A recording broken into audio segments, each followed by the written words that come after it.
Hi, Carol here with Everspruce with another tips and tricks video. Today I'm going to demonstrate how easy it will be to add an item to an existing box.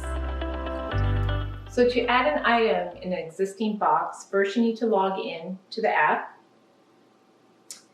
You need to go to Boxes and select the box that already exists. In my example, it will be box 2. And then I'm in box 2, I'm going to click the Add button. It's going to prompt me to add a new item in this box. It's going to prompt the camera to be on. I'm going to click and take a picture of my item. Now I'm going to name my item. It's actually a Star Wars jacket costume. I'm going to click Save.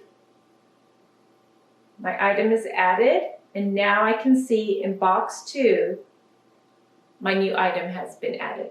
And that's it. You have just added a new item into an existing box. Now you have seen how quick and easy it is to add an item into the Everspruce app. Happy organizing!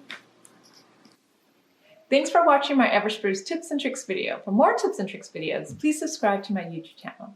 And don't forget to follow Everspruce on Instagram and download the Everspruce app in the App Store. Links down below.